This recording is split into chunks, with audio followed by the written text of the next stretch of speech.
attendees, good morning, one and all present here. Apologies for the 5 minutes delay for the webinar because we're waiting for some of our dear attendees to join in. So as we start today, I welcome one and all, every one of you for the excise tax webinar. Going forward, I would like to introduce about our ITC accounting and tax consultancy. Going forward, that is, ITC and Accounting Tax Consultancy is considered as one of the top and the most reliable tax agency in the UAE. In the short time, our team has mastered efficiency in providing clients the best tax solutions, which is our main motive, even founding the ITC company. ITC has an uncompromised approach when it comes to quality and competence. The delivery of the streamlined services and professional outcome distinguishes ITC from the competition. So even if I tell you something that we have an uncompromised attitude when it comes to quality and professionalism, which we keep in the highest regards in our company, and due to which we are considered as the most reliable tax agencies with our services and even after sale also. Recently, I will tell you our growth graph as well, which comprises from 2019, since that was our establishment year, when ITC was started its operations in UAE with a great vision to support the business in UAE and across GCC region. In 2020, we having a growing team considering the expansion, and we had a highly qualified and dedicated professionals working towards today's highly challenging business environment. With that, we had an expansion in GCC, like in Oman, where we also intend to help and provide our efficient services with the right solutions. In 2022, we were successful to have an elite client base, and we can proudly say that today we have one of the top giant companies of UAE in our client base, and they are very proud and delighted to be associated with us.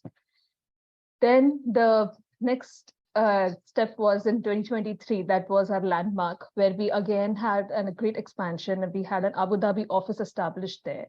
And also with this, at the very beginning, we even incorporated a corporate tax team as well. So with saying this is about ITC, a very small, flash introduction about the same. So today's speakers, that is Mr. Ahmed Sharafuddin, who's our tax partner, and Mr. Huzaifa Abu Heba, our senior tax manager, would be hosting the event and would be the great speakers for today's presentation. If I could tell a very brief introduction for both of them, starting with Mr. Ahmed Sharafuddin. He is our founding partner of ITC, and he's an integral part of the company, having performed hundreds of tax audits and involved in more than 50 litigation cases. He brings into table a vast experience in taxation and compliance. Under his vision and guidance, we have conducted hundreds of VAT and excise health checks, including many of the notorious groups in UAE and the region. He, having a notorious reputation in tax litigation, he was involved in building the strategy in many litigation cases, as he successfully assisted companies in reducing hundreds of millions in administrative penalties. Also, to give you a more insight about Mr. Ahmed, that he was a former part in the audit FTA company, government company as well. And he was also a member in implementation stages of the VAT law in 2018. Considering his experience there, he was the key to found ITC. As I said, that ITC seeks to provide solutions and is a solution giver. That was Mr. Ahmed Sharafuddin's vision of this company. Going forward, that is Mr. Huzaifa Abu Heba. Mr. Huzaifa here is a senior tax manager. He has more than 10 years of experience in accounting and taxation in Egypt and in UAE.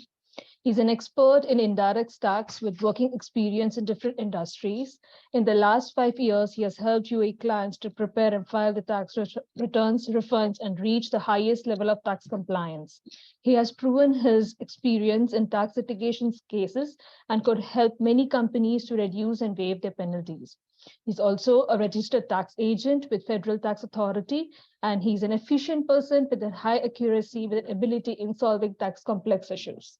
So having said this, I would start away with the presentations asking Mr. Ahmed Sharafuddin to start away with the presentation and enlighten our dear attendees with their knowledge. Thank you.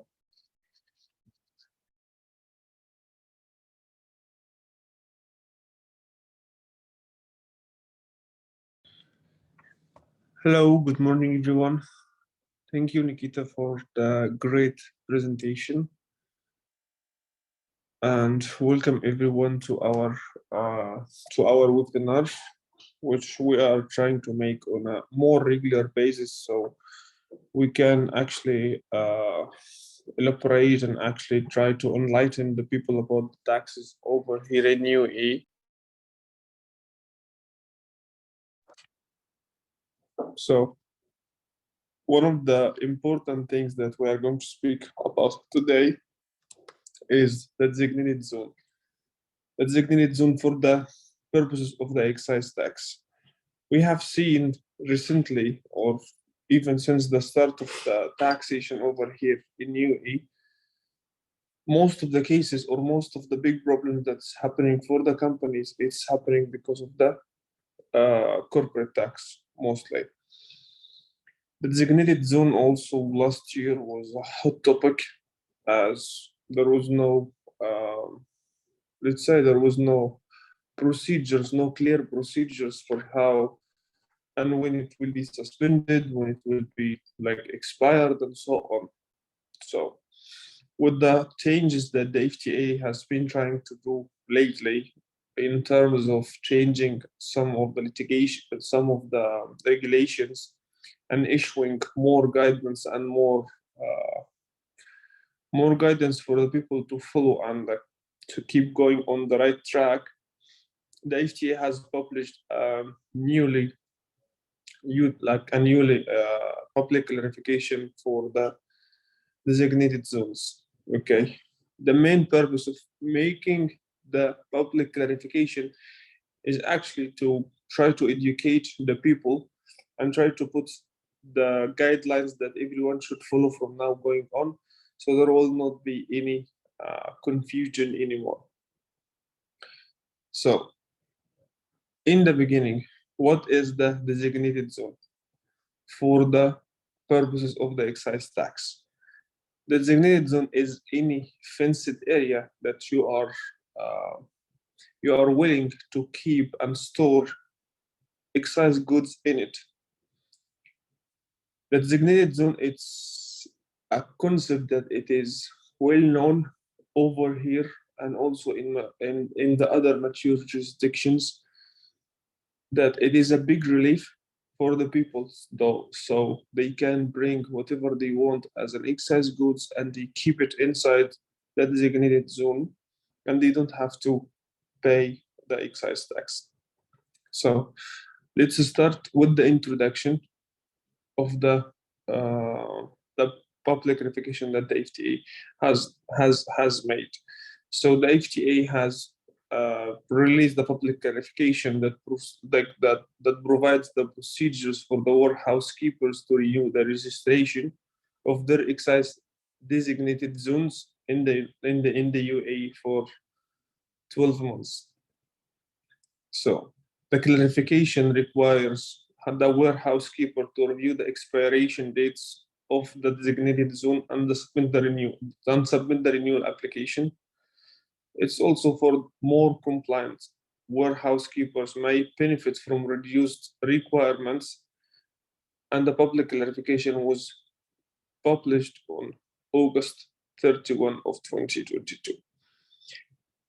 The summary of it: any person who operates or intends to operate designated zone for the excise tax purposes must register as a warehouse keeper and register each of the designated zones that he is going to operate and supervise in the UAE over here. Can we go to the next slide, please? So what are the requirements? The requirements as part of designated zones registration or renewal of the registration request, the warehouse keeper himself is required to specify the types of excise goods that he will it will be kept in the designated zone. Specify the quantity of the excise goods, which it will be also kept in the designated zone. Provide the financial guarantee in respect of the excise goods stored or to be stored in the designated zone.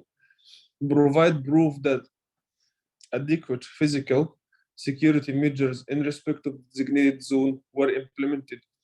Provide proof that it maintains a stock and record management system would track goods moving into and out of the designated zone, as well as transfers between designated zones. So the requirements, what are the requirements that the FTA has been asking from the warehouse keeper to be able to renew the registration?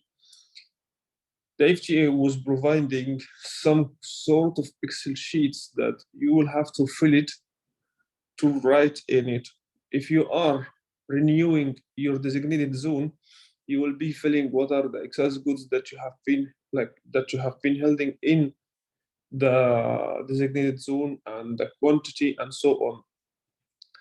Based on what you are, based on your closing in like the end closing month, every month, they were taking an average, and based on that, they were making a financial guarantee that you will have to be providing to the FTA. So the third requirement is the bank guarantee. Coming up with a new requirements, or actually it's not a new requirement, it was there before, but the FTA will pay more attention to it. Now, the physical security measures. When the FTA was coming before for the inspection, they were actually paying attention to the security measures in the building, and also for the security guy who was taking care of the store, of the designated zone itself. But now they would really require some sort of certification for the civil defense for the building. They will be asking for what are the courses, or what kind of certificates that the security guy is actually does have and he obtained, and so on. One of the requirements also, it will be that the warehouse keeper should provide them with the system that it has the record keeping and the management system for whatever is going in and whatever is going out. And it has to have the item code as per the FTA. It has to be like everything that you are getting in or taking out has to be traceable and so on.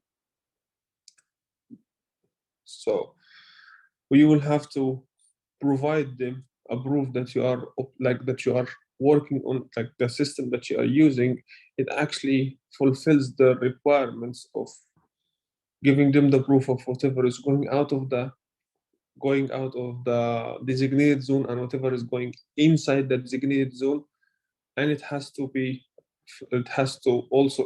contain also, and it has to provide also the item code as per the RSP or as per the FTA system. Can we move on, please? Okay, what are the consequences? What are the consequences? The failure to meet those requirements may result in the rejection of a new application or suspension of the registration of a designated zone, suspension of all imports of excise goods, as well as production of excise goods in the designated zones. So, one of the biggest consequences that you might be facing, that they are going to suspend and make your designated zone expired. So you will not be able to make any production within the designated zone.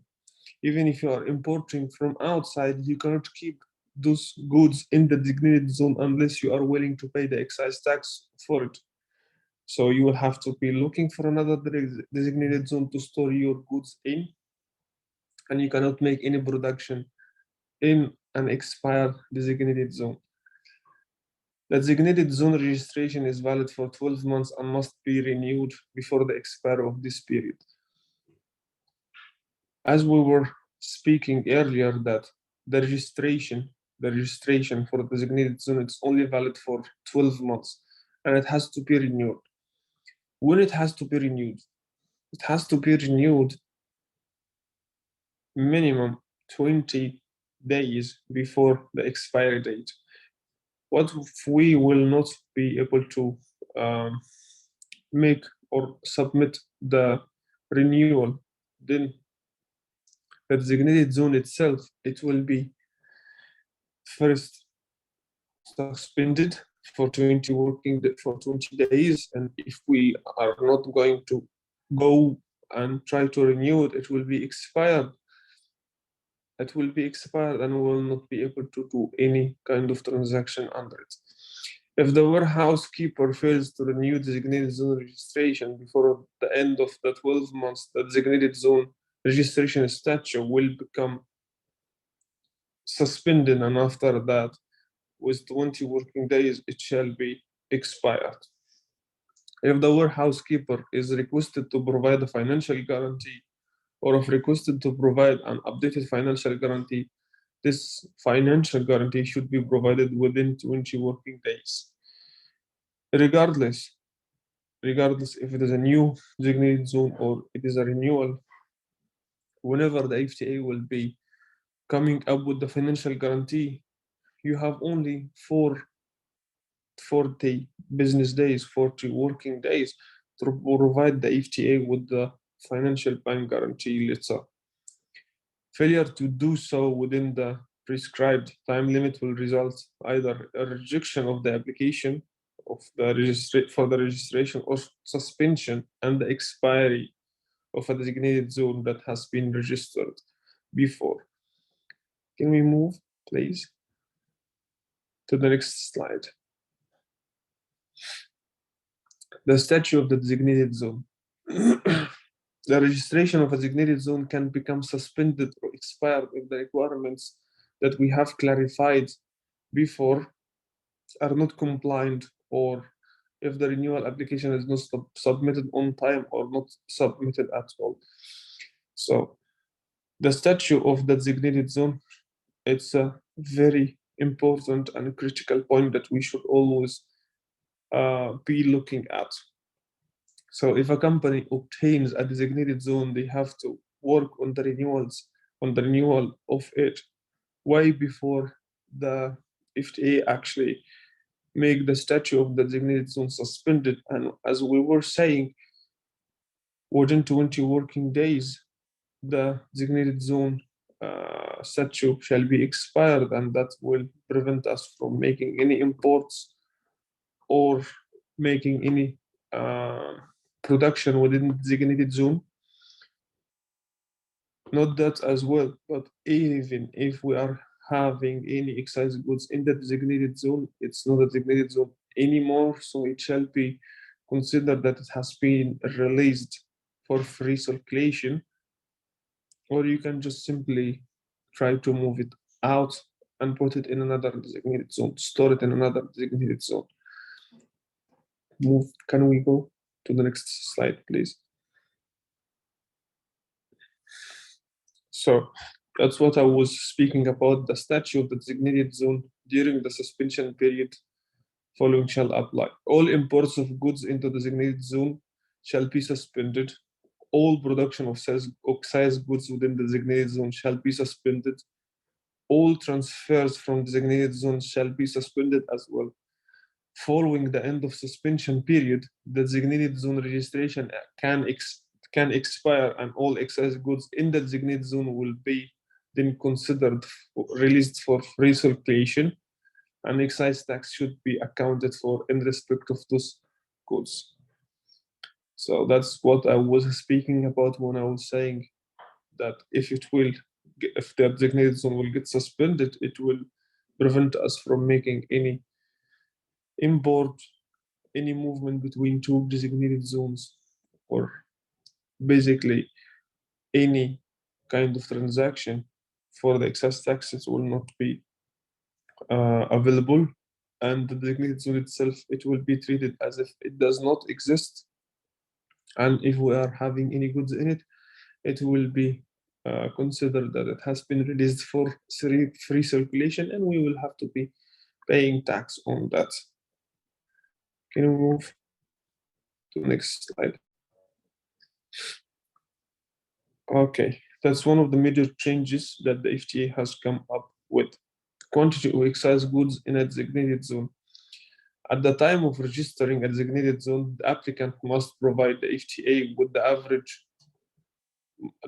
of every month in stock for the excise goods that will be in the designated zone over the 12 months. So we are having here two situations. The first situation, if it is a registered designated zone already, so we will have to take the average months in stock. If the applicant is already in the business and has a warehouse in which excess goods are stored, the applicant is required to determine the average months end stock of the relevant excess goods based on the actual months end stock of each product of excess goods held in the that is held in for the past 12 months preceding the date of the application. That will give us a requirement. What is the requirement? The requirement will be to monitor the average end stock. Following the approval of the application to register or renew a designated zone, the warehouse keeper must monitor the average month end stock of the excess goods stored in the designated zone for the past 6 months. So for this requirement, actually the registered designated zone should be making a closing stock every month to make a cutoff date, and to have a committee from an accountant and an external auditor. Like the committee should be from 3 people, and they should be making the stock count for the company, for the goods that they are having inside the designated zone. It should be signed and stamped and kept for the company just in case. Now for the forecasting the month-end stock. If the applicant is planning to start operating or managing warehouse and does not have the quantitative data, whenever you are registering for the designated zone, the FTA will be asking you for what is your expectations when it comes to storing and excess goods inside the designated zone. So you have to make your expectations and provide it to the FTA, because based on that they will be providing you with the bank guarantee amount. We will go to the action. Before or in the past, you already took the bank guarantee, so you don't have to do anything else. Then you have it, so you will keep it for the whole year. But now the FTA has tried to find another solution, a better solution, just in case if you have provided them with your expectations. And after 6 months, you already saw that your business has grown and the closing stock of every month is 20% higher, than the expectations that you have provided to the FTA. Then you will have to provide the FTA with a report that actually shows that your closing stock every month has increased 20% to the FTA. So based on that, the FTA has to give you a new bank guarantee. It will be a higher guarantee because the risk is more, and the closing stock of every month that you're having in the company in designated zone, it is a little bit higher with 20% than what you expected. Okay, what if I'm just like getting goods to store it and it's just an inflation for 1 month, and after that it will get back to normal, it will get back to reality? You can submit that request asking the FTA not to increase your bank guarantee, and it's upon their approval or rejection. So they will be asking you when you will be able to move those goods outside. Maybe you're just having it for 1-2 months. So if you are going to move it for 1 or 2 months, after 1 or 2 months, the FTA might actually consider not increasing your bank guarantee. So moving to the next slide, please. So physical security. From the physical security, I will let my colleague, Mr. Huzaifa, to take it forward from here. And I will be waiting for everyone at the end of this session to answer all your queries. So please, Huzaifa, proceed. Thank you all. Thank you, Mr. Ahmed, for the session, and thank you everyone for attending today's webinar. So talking about the designated zone, registration, renewal, and this all. So I just want to emphasize the point that Mr. Ahmed talked about, which mainly is about closing stock, the monthly closing stock. So earlier there was no any requirements for designated zones to monitor their monthly closing after registration. And it was after registration, it's a matter of 1 year. And then by the time of renewal, you will be having to submit your 12 months stock. And based on it, you are getting the updated final guarantee. But this was one of the main changes as per FTA public clarification, that you need to measure your closing stock for a period of 6 months after the registration. And in case you have closing stock excess more than 80% of the stock you have for registration, so you need to notify FTA to submit the financial guarantee. Now talking about the physical security. So physical security is one of the most important factors actually that will be considered by FTA to take decision to grant you an approval or to give you the approval DZ renewal for warehouse keepers for designated zones. So as part of the review of the registration or renewal, each designated zone site may be inspected to ensure that adequate and stringent security measures are put in place to control and monitor and safeguard the excise goods within the designated that have been subject to excise tax. So basically, physical security here is talking about the security you are maintaining for your registered designated zone or for the designated zone you are wishing to register. So moving to second slide.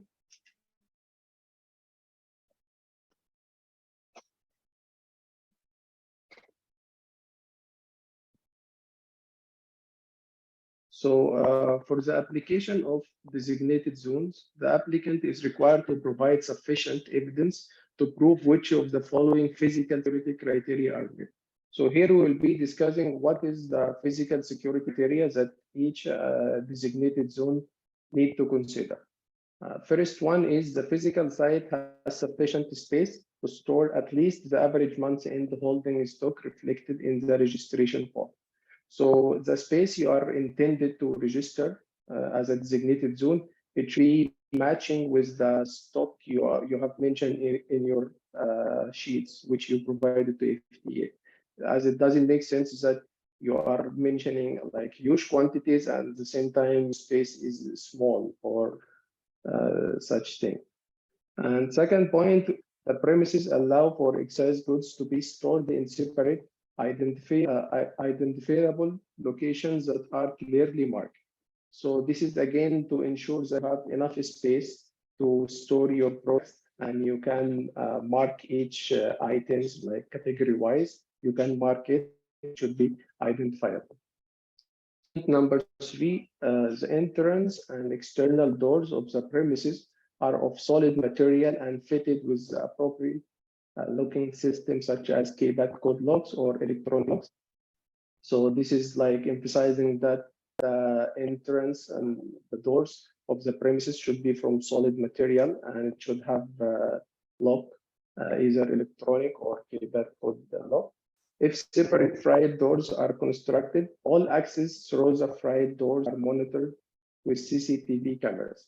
So if you are having separate fried doors for loading, offloading, so you should have CCTV monitoring those entrance and exit as well. Point number 4, windows are fitted with barriers to restrict access and removal of excise goods. So in case your designated zone has windows, you need to ensure that those windows you have barriers. So this will prevent any break to your designated zone. It will ensure the security for your premises. Point number 5 is alarms or anti-theft or anti-intrusion systems are configured to detect unauthorized access outside business hours. These systems are connected to security monitoring points, such as security on the site. So like out business hours, so you should have like some alarm system, some security system to give alert in case someone wants to enter your designated zone. And definitely this all should be monitored for security office on the site. Moving to next slide. So in this slide, we are talking about stock and record management system. So basically, as a storekeeper, warehouse keeper of designated zone, you should be having a stock and record management system to monitor everything, either goods moved into your designated zone, moving out, moving to another designated zone, moving out for export, the production itself. This all should be monitored. And here is what FTA have emphasized in the recent public verification. So the warehouse keeper must implement a stock and record management system, ideally an accounting and inventory management system that provides a clear audit trail of all size goods entering and exiting the designated zone or area intended to be registered as a designated zone. The system must be sufficient to identify the following. So here we are talking about the system should identify, number 1, stock levels. So your system should identify the stock levels in the designated zone at any given time. So we have seen some designated zones, the warehouse keeper system actually is not much good regarding stock levels, and they have to do some like process to be able to generate the reports. So here in this recent public verification, FTA emphasized that in case you are a warehouse keeper of designated zone, you should have stock and record management system. Your system should be able to identify your stock level at any given moment. Second point is the value and quantity entering. So your system should allow to identify any quantities entering your designated zone. The system should identify the quantity and the value as well. Same for the quantities leaving your designated zone. For any quantities of excise goods leaving your designated zone, system should identify the quantity and the value as well as for the quantities you are transferring to another designated zone, and the one you are moving for export as well, and the one you are having production.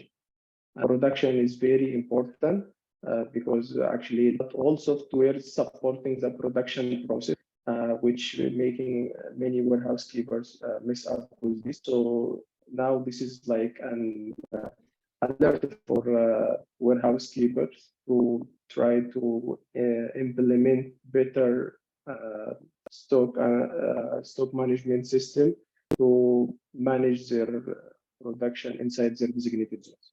Moving to next slide.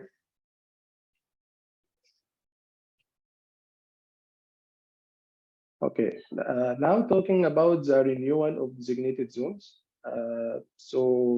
Earlier it was not clear when exactly warehouse keepers should submit to renew their designated zone, and what is the time limit. The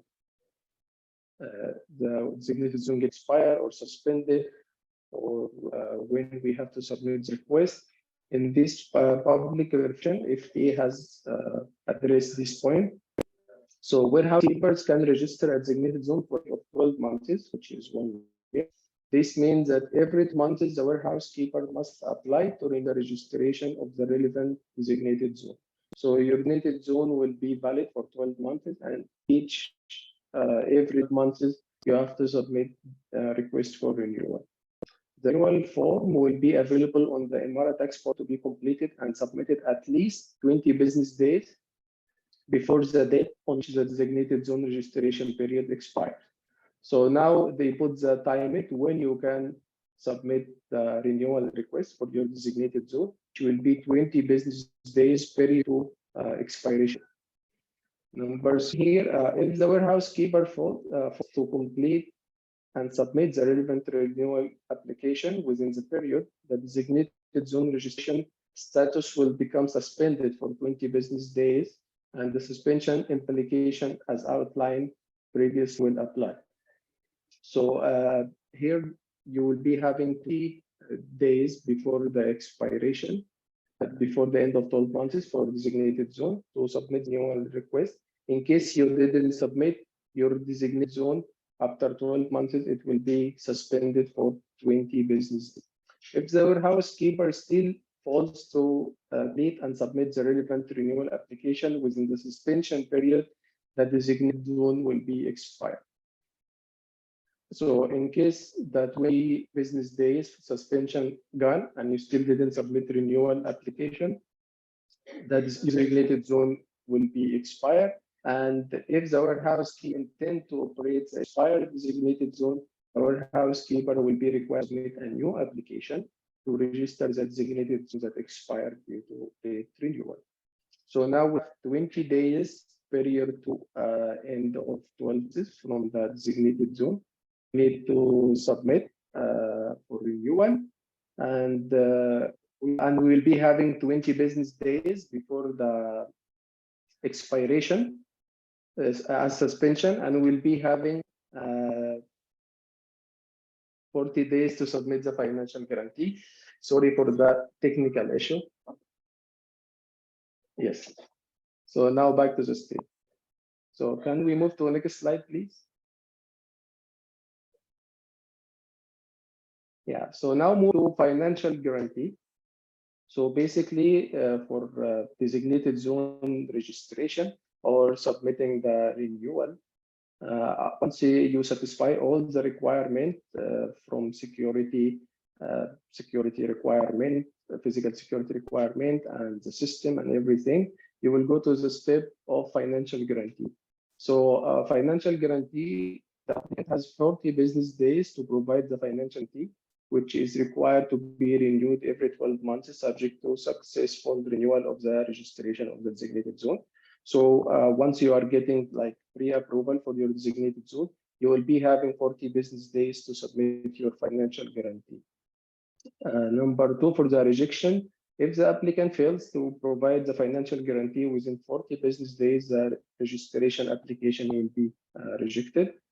And point number 3, this is regarding the adjustment. So as we mentioned earlier, after designated zone registration, you need to monitor your closing stock for 6 months.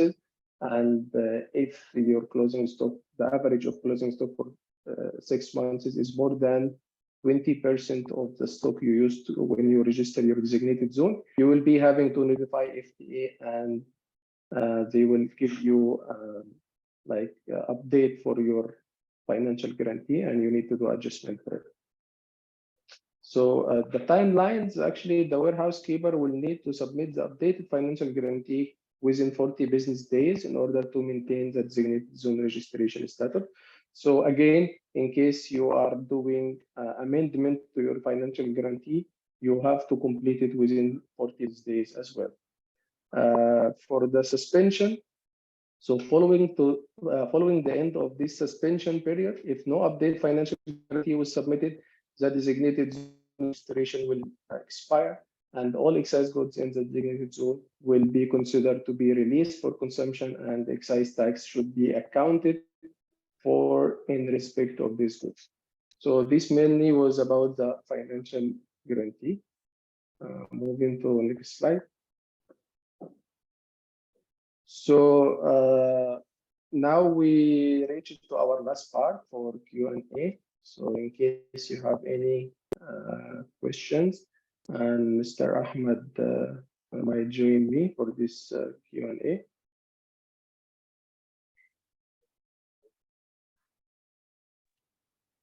Just to make a quick brief about the whole seminar and what actually you need to take care and take in consideration from now going on. Just to make the long story short, the FTA actually has put the deadlines and the guidance for the people, so they actually can start to proceed with the deadlines, the 20 days, the 40 days, and so on. The FTA are emphasizing on the fact that you should be trying to renew your designated zone prior to the expiry of it. If you are not going to make the renewal before the expiry of it, then the designated zone statute will be suspended. In case if you are not going to change that statute from being suspended to being inactive again, so it will be expired, and all the goods that you are having in your designated zone are going to be released, like considered to be released for free circulation, and you cannot make any import to the DZ. You cannot make any production declaration in designated zone, and so on. Plus, now if you renewed your designated zone, you have to make a closing stock report every month, so you would actually know what do you have in your designated zone, and you will have to submit that report to the FTA every 6 months. If you are making a new designated zone and registering a new designated zone, then there are more restrictions to follow when it comes to the security, when it comes to the requirements that the FTA is asking for. And you will have to provide the FTA with an actual closing stock count for the first 6 months that you are having in the designated zone.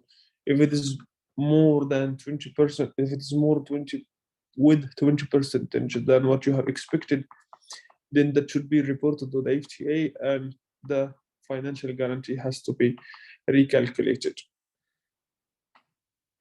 And the requirements that the FTA are asking for registering the designated zone actually became more strict, and they are on the way that they are going to make the warehouse keeper as someone who's working for the FTA to monitor the designated zone and actually to inform them with whatever is coming up. So now let's go to the question.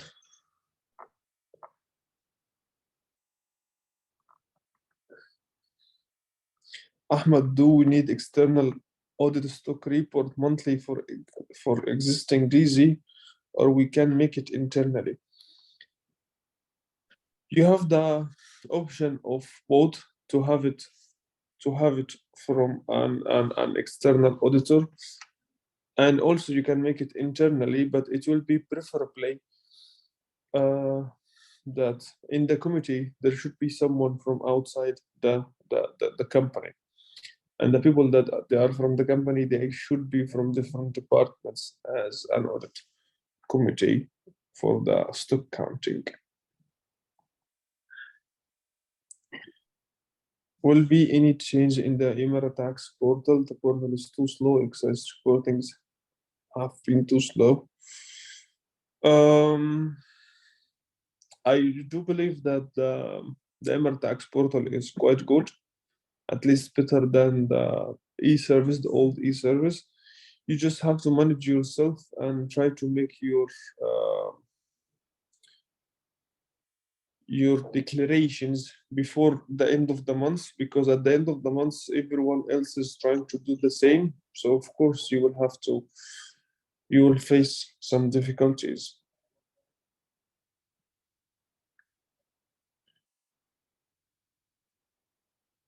Does the 12-month period need to be the same as our financial year or any 12-month period that we can select? It's not about any 12 months, it is 12 months from the day of the registration or the day of the renewal for the designated zone.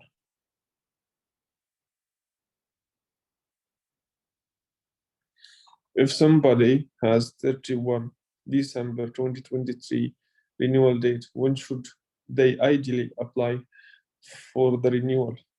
I think they should apply for the renewal whenever that bottom is gonna appear on their portal with the FTA. And anyway, from now going on, you will have to submit a report to the FTA every 6 months.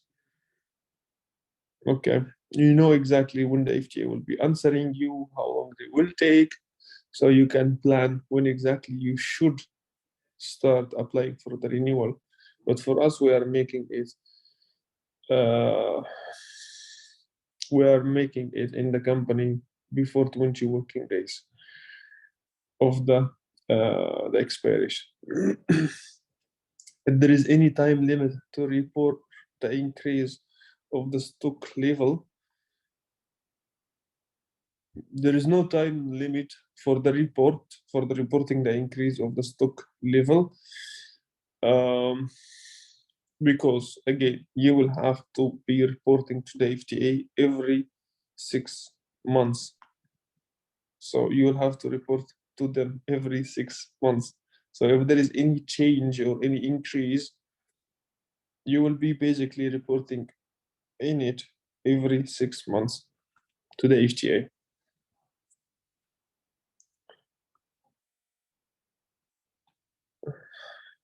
In one of the text slides, okay, it is mentioned that inspection FTA may be done. Does it mean inspection is optional?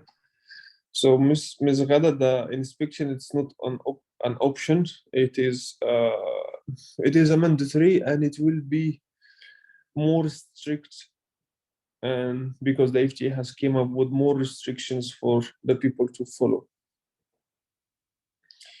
If the designated zone is suspended, will we be able to do declarations or not? Okay. If the designated zone is suspended, it means that if you are not going to change it, so within 20 working days, all the goods that you are having in the designated zone are going to be released for free circulation, and it will be expired.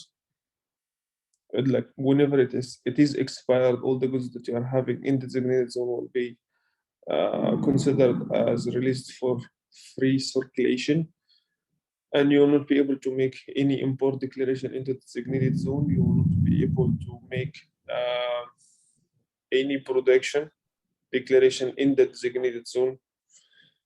So if the designated zone is suspended, so I would actually recommend to take all the goods outside and try to store it in another designated zone, so you will be on the safe side.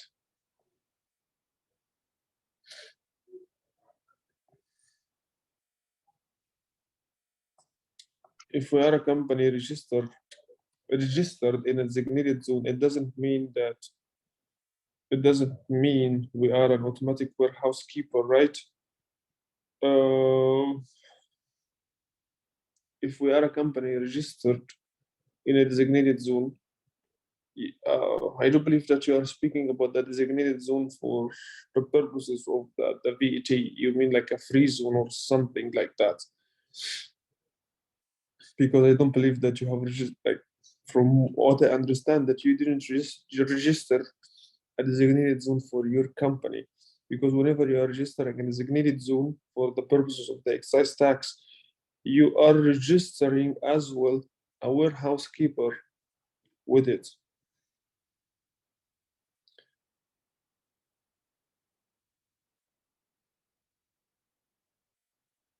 Mr. Huzaifa, Yes. you can go from now, and I will be here. Sure. So for the next question we have, warehouse keeper should be an individual employee or it can be a company. So definitely this can be a company. And other question we have here, which form is to be used for reporting every 6 months? Actually, till now, FDA didn't publish a new form. They want to use it for reporting every 6 months.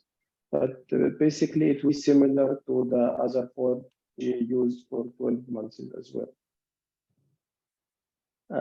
Another question we have, we must report every 6 months or it's optional. So actually, yes, after April 2023, it's a must to report your stock for closing stock for the 6 months. In case it's more than 20% of your stock you used when you register or renew your decision zone. So reporting the 6 closing stock, it's not optional, it's mandatory in case the average closing stock of those 6 months is more than 20% of the closing stock you used to register or renewed your DZ.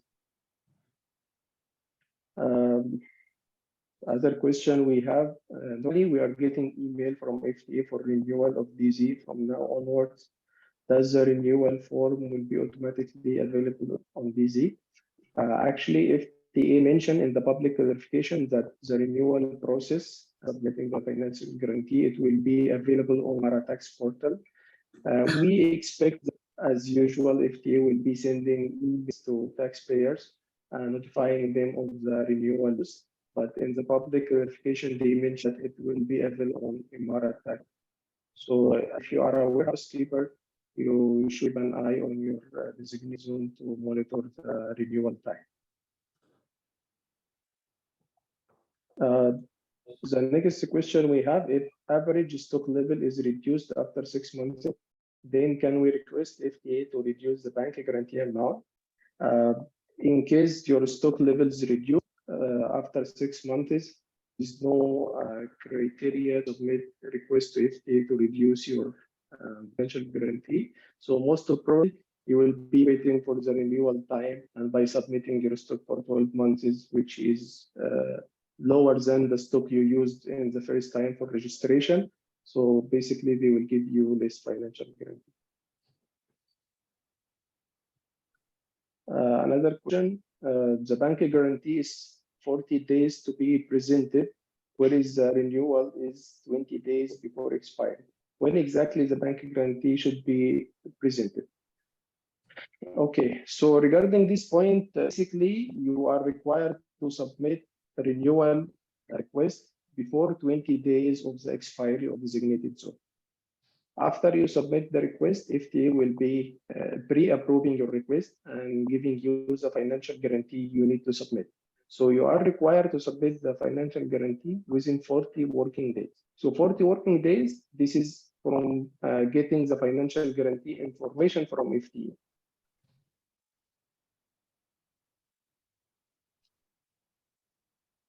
Another question, this is the last question we can take for today. Is there any penalty provisions for the non-compliance of these guidelines? Actually, in the public relation, FDA have mentioned that, especially they emphasize the point that after your designated zone registered, you might get some inspection visits from FDA to check your compliance with the rules of designated zones. And in case they found you have any issues, notify you to do the required changes. And if you didn't comply, this might attract some penalties. As of now, in the tax procedures law, there is no penalty for designated zones for the non-compliance, but maybe soon if you'll be issuing some penalties for non-compliance of designated zones.